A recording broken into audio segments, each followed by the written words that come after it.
my spun, but it was fun. Those are wrapped. Anywho, we're on day 5 of our shadow journey back to our authentic self.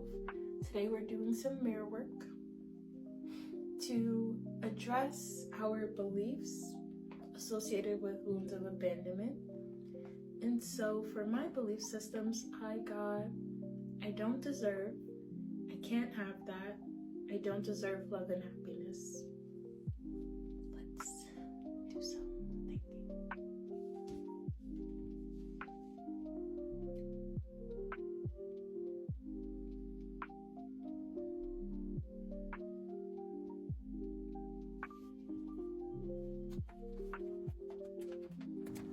I would be lying if I said I don't like to get things or I feel undeserving of them. Because I do like to receive things. I do feel deserving of good things. Because I love getting compliments. I love getting gifts. I love having meaningful relationships in my life. But I think my biggest problem is receiving them. Because I just don't know how to let myself have things that I want or things that I need. And so I think in not knowing how to accept those things, to truly accept those things, then I delude myself into thinking, oh, it's because you don't want it or you don't deserve it. But deep down, I know that's not true.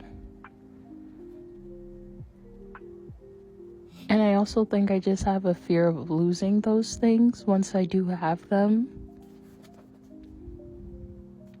Because looking back,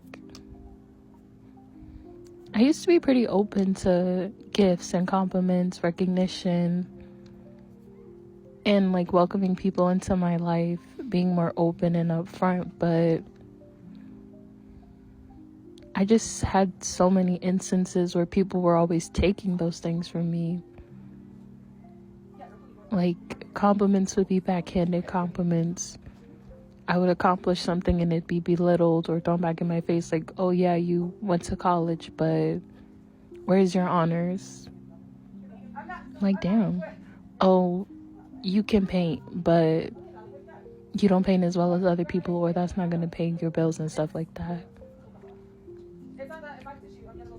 And even like beyond that, I've watched people, even my own mom, like use their love and care as a bargaining item.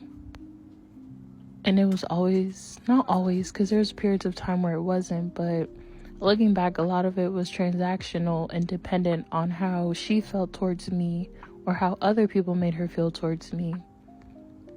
So it's like, if something like that can be taken, then why would I want to have that if I'm just gonna have to experience the pain of losing it and go through the grief of having to readjust myself to that loss? So I guess it's just easier to feel like I don't want it or I don't deserve it or I can't have it, as opposed to preparing myself for the reality that you can have this thing now, but there's gonna come a point in time where you lose it.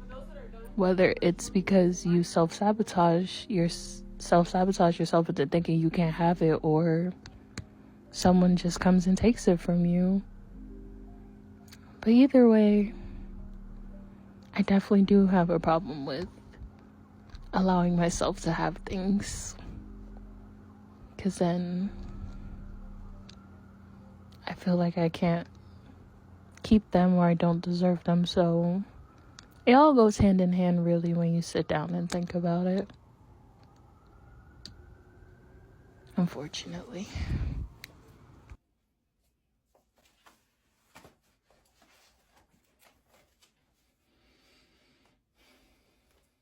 Everybody ready? You want to read this one?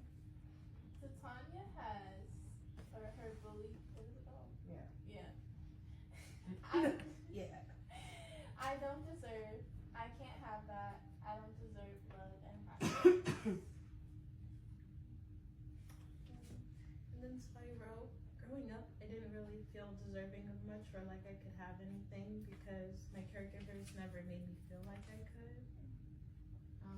I was always being put down and having anything I did accomplish belittled by them.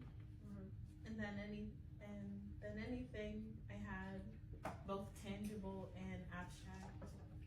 So like, you know, like toys and stuff or something abstract like love and care was always taken from me, from my clothes and toys to the love and care of my own mother, because I watched her literally turn against me, her only daughter, who she raised, and then I had to help raise her own son and kind of her when she was going through it with her husband, so she turned me into her own personal therapist.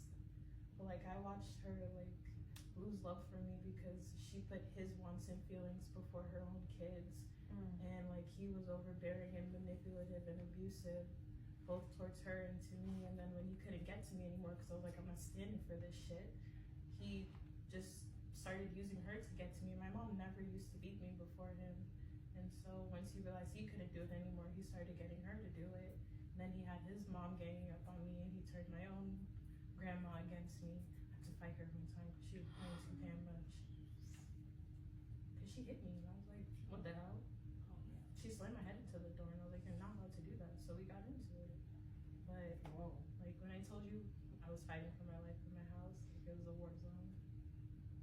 So after always hearing of how undeserving I was and then being made to feel that way because my possessions were always, you know, taken, I couldn't help but to internalize that and feed that feeling, because it's like,